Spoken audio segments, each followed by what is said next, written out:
আসসালামু আলাইকুম। স্বাগতম জানাচ্ছি শারমিনস কুকিং ওয়ার্ল্ডে। আশা করি সকলেই ভালো আছেন। আমি আজকে আপনাদের জন্য আবারও নিয়ে হাজির হয়ে গিয়েছি খুবই মজাদার বিকালের নাস্তার একটি রেসিপি।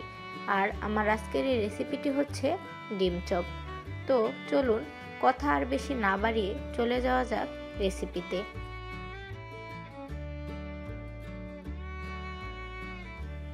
ডিম চপের জন্য আমি এখানে 3টি ডিম নিয়েছি।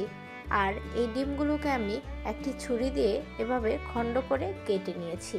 আমি প্রত্যেকটি ডিমের মাঝখান দিয়ে এমন 3টি করে কাটা দিয়ে খণ্ড করে নিয়েছি।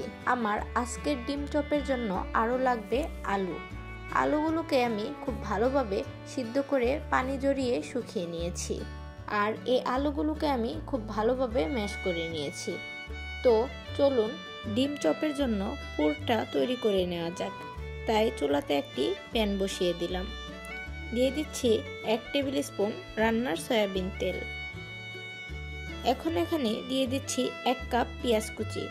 পেঁয়াজ কুচিটাকে আমি হালকা একটু ভেজে নিচ্ছি, কারণ চপে আমার কাঁচা পেঁয়াজটা ভালো লাগে না।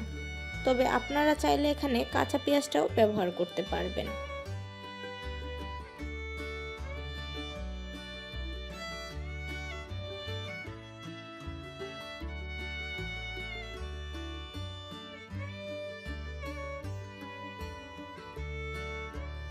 এখন আমি এখানে দিয়ে দিচ্ছি 3-4টার মতো কাঁচামরিচ কুচি, হাফ টি স্পুন জিরার গুঁড়া ও হাফ টি স্পুন গোলমরিচের গুঁড়া। এগুলোকে আমি এখন হালকা একটু ভেজে নিচ্ছি।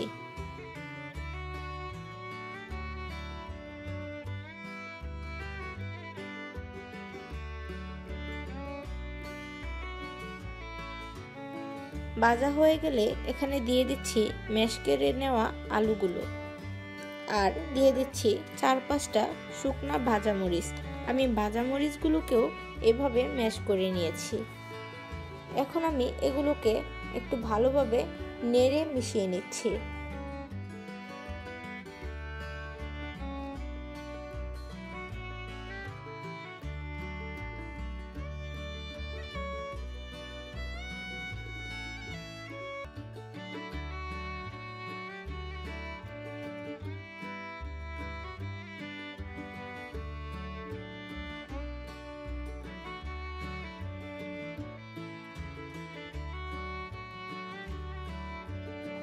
আর সবশেষে দিয়ে দিচ্ছি আমি স্বাদ মতো লবণ। লবণটা দিয়ে আমি 2 মিনিট সময় নিয়ে এগুলোকে ভেজে নিচ্ছি।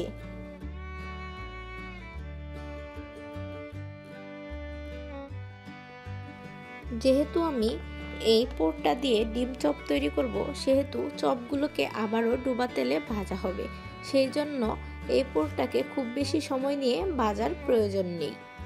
এখন পুরটা পুরোপুরিভাবে ডিম চপের জন্য তৈরি। এখন আমি এটাকে চুলা থেকে নামিয়ে ঠান্ডা করে নিচ্ছি।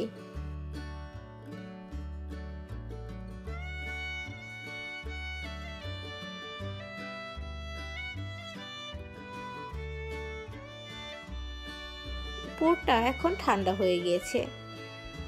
তো ডিম চপগুলোকে এখন তৈরি করে নেওয়ার পালা। এখন আমি এখান থেকে অল্প একটু পুর নিয়ে নিচ্ছি, আর এই পুরটাকে আমি হাতের সাহায্যে গোল করে নিচ্ছি।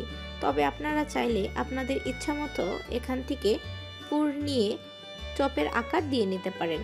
এটা আপনাদের ইচ্ছা অনুযায়ী ছোটও করতে পারেন, বড়ও করতে পারেন। আমার খুব বেশি বড়ও পছন্দ না, ছোটও পছন্দ না, তাই আমি এইটুকু পরিমাণে নিয়ে নিয়েছি।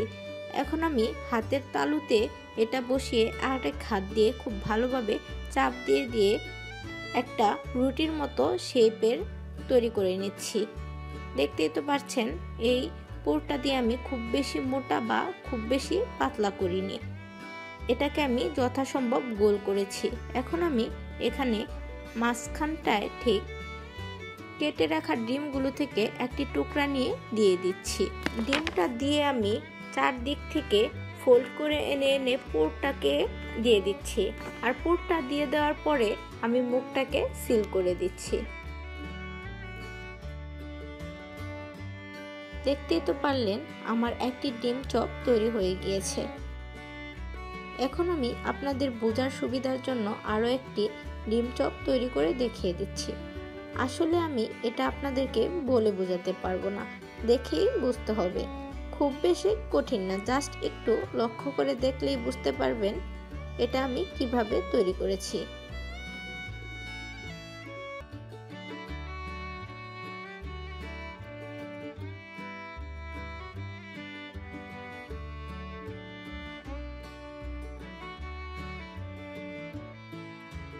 এখন আমি সেম একইভাবে সবগুলো ডিম চপকে তৈরি করে নিব।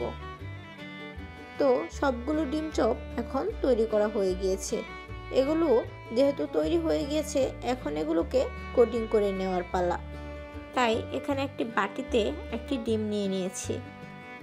তো এখানে আমি 1 চিমটি লবণ ও 1 চিমটি কালো গোলমরিচের গুঁড়া দিয়ে দিচ্ছি।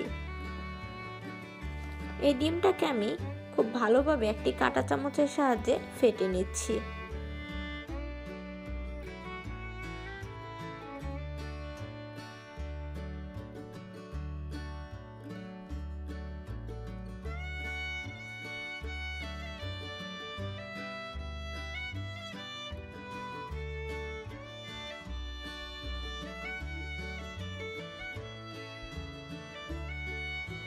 আর একটি বাটিতে আমি নিয়ে নিয়েছি বেডগ্রাম। আপনারা চাইলে এখানে বিস্কিটের গুঁড়াটাও ব্যবহার করতে পারবেন। তো এখন আমি ডিম চপগুলোকে কোট করে নিব। প্রথমেই আমি এই তৈরি করে রাখা চপগুলোকে বেডগ্রামের উপরে দিয়ে দিচ্ছি। বেডগ্রামের উপরে দিয়ে খুব ভালোভাবে গড়িয়ে নিয়ে কোট করা হয়ে গেলে আমি এখান থেকে উঠিয়ে নিয়ে আবারও দিয়ে দিচ্ছি ফেটে রাখা ডিমে। আমি ডিমে এই ডিম চপটাকে খুব ভালোভাবে কোট করে নিচ্ছি। কোট করা হয়ে গেলে আবারও উঠিয়ে নিয়ে দিয়ে দিচ্ছি ব্রেডক্রামে। মানে আমি ডিম চপগুলোকে 2 বার কোট করে নিচ্ছি। এতে করে বাহিরের দিকটা খুবই ক্রিস্পি হয়। আমি যেহেতু 2টা বাটিতে আলাদা আলাদা কোট করছি, তাই আমি এখানে 2 হাতটাই ব্যবহার করেছি। এভাবে 2 বার করে কোট করে নিয়ে আমি ডিম চপগুলোকে উঠিয়ে নিচ্ছি। তো সবগুলো ডিম চপকে আমি সেম একইভাবে কোট করে নিচ্ছি। কোট করা হয়ে গেলে আমি সবগুলোকে একটি প্লেটে উঠিয়ে নিচ্ছি।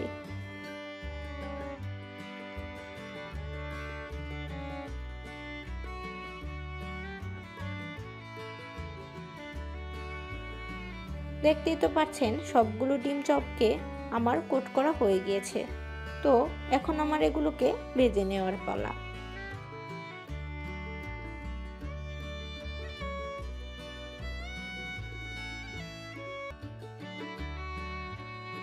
তাই চুলাতে একটি প্যান বসিয়ে দিচ্ছি আর এতে দিয়ে দিচ্ছি রান্নার সয়াবিন তেল।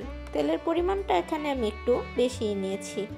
এগুলোকে আমি পুরোপুরি ডুবা না, মানে আমি অর্ধেকটা ডুবো ভাবে ভেজে উঠিয়ে নেব। তেলটাকে আমি খুব ভালোভাবে গরম করে নিচ্ছি। আর তেলটা খুব ভালোভাবে গরম হয়ে গেলে আমি একে একে এখানে ডিম চপগুলোকে দিয়ে দিচ্ছি। তবে আপনাদের অবশ্যই তেলটাকে খুব ভালোভাবে গরম করে নিতে হবে। আর চপগুলো যখন দিবেন ওই পর্যায়ে চুলার আঁচটাকেও হাই ফ্লেমে রাখতে হবে। তা না হলে ডিম চপগুলো দেওয়ার পরে উপরে যে কোটিংটা আছে সেটা খুলে আসার সম্ভাবনা থাকে।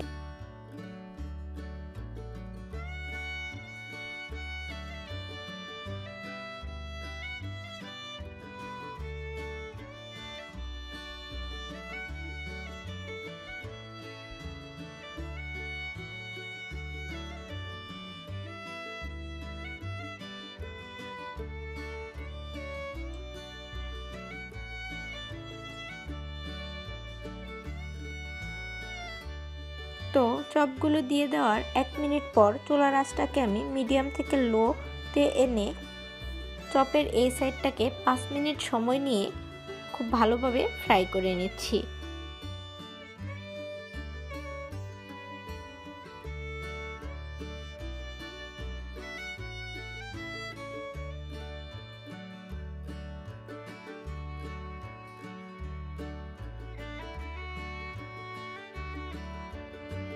ফিরে এলাম 5 মিনিট পর। এখন চপের এই সাইডটা ফ্রাই হয়ে গিয়েছে, তাই আমি এই সাইডটাকে উল্টে দিচ্ছি আর সেম একইভাবে অপোজিট সাইডটাকে ফ্রাই করে নিচ্ছি।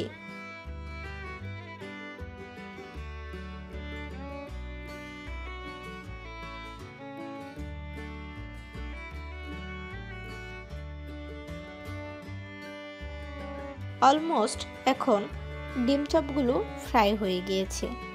দেখতেই তো পারলেন কিভাবে আমি এগুলোকে ফ্রাই করে নিয়েছি। আমি এগুলোকে খুব কড়াভাবে ফ্রাই করিনি, কারণ ভিতরে তাপ আছে আর এই তাপে ডিম চপটা আর একটু কালার চলে আসবে, তাই চেষ্টা করবেন এমন কালার আসলেই উঠিয়ে নেওয়ার।